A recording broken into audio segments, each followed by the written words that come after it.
Hola muchachos, buenos días. En el video de hoy les hablaré sobre América Latina en la primera mitad del siglo XIX, o sea, 1880 a 1850. Las ideas de la Ilustración y la Revolución Francesa fueron las que dieron origen para que los países de América Latina lograran su independencia. ¿Cómo estaba organizada América Latina en esta época? En este video le hablaré de la parte de la organización social. Bueno, América Latina estaba organizada por 6 grupos, que a continuación se los voy a ir señalando uno a uno. Como primero estaban los españoles. ¿Quiénes eran los españoles? Pues eran directamente las personas que venían de España. Ellos eran de línea directa. Pero los hijos de los españoles nacidos ya aquí en América Latina, a ellos se le llamaban criollos. Estos ya vendrían siendo el segundo grupo de la clase social. Ellos eran de línea española directamente. Los españoles tenían el poder económico, político, social y cultural. Ellos tenían el control, mientras que los criollos tenían el poder económico, social y cultural, pero no tenían el poder político. Ellos no podían acceder a los altos cargos del Estado. Pero tenemos la burguesía. Eran los dueños de los bancos y los que habían acumulado un capital. Ellos manejaban libre cambio y libre comercio en aquella época, que consistía en vender mucho y comprar poco.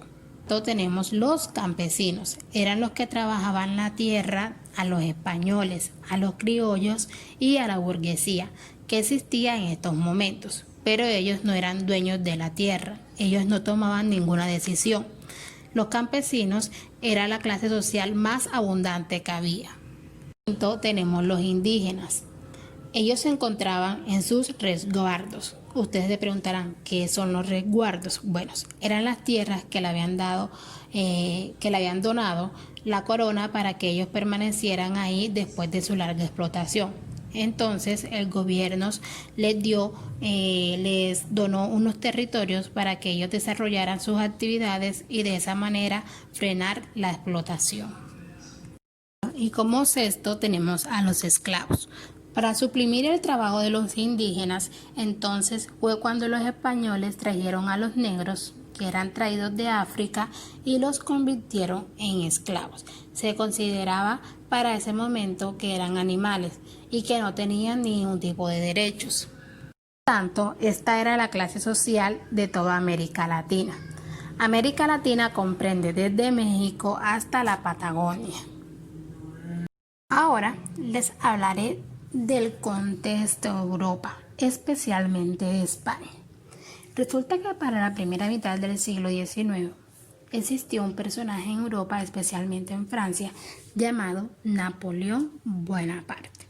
Era un militar, pero con un pensamiento expansionista. Él no quería que Francia no fuera lo que fuera, sino que él quería que Francia se convirtiera en todo un imperio. Para ese momento, él ya había invadido todo lo que era Italia, ya que tenía prácticamente Europa Oriental, y entonces ahora venía por Europa Occidental, que comprendía lo que es Alemania, España y Portugal. Inicialmente, en el año 1808, invadió España y tomó prisionero al rey Fernando VII. Al tomar prisionero al rey, España y Portugal libraron una guerra contra Francia. Al librar esa guerra, descuidó todo el poder que tenía sobre las colonias, porque pues España no tenía rey. Y como el rey era el que mandaba sobre las colonias, él se encontraba en ese momento prisionero. Entonces fue por ese motivo que las colonias aquí en América Latina aprovecharon el momento, o sea, ellos vieron la ocasión, los criollos vieron la ocasión y evadidos del poder político, porque era lo que ellos no tenían, ellos lo que querían era sacar a los españoles de aquí del contexto para ellos quedar en la cabeza de la organización social. Este momento fue aprovechado cuando Napoleón invade España y toma prisionero al rey. es cuando los criollos organizan juntas de gobiernos locales. ¿Qué quiere decir esto? Que varios países se agrupan y toman el control del territorio.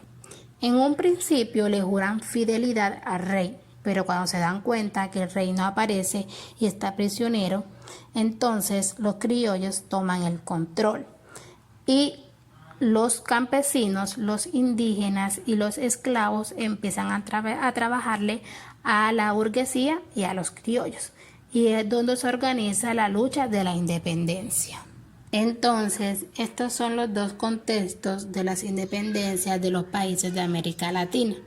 España librando una guerra contra Francia con el dominio de Napoleón Bonaparte, que tiene secuestrado a su rey. Y en América Latina, pues la lucha por el poder donde los criollos quieren tener el control.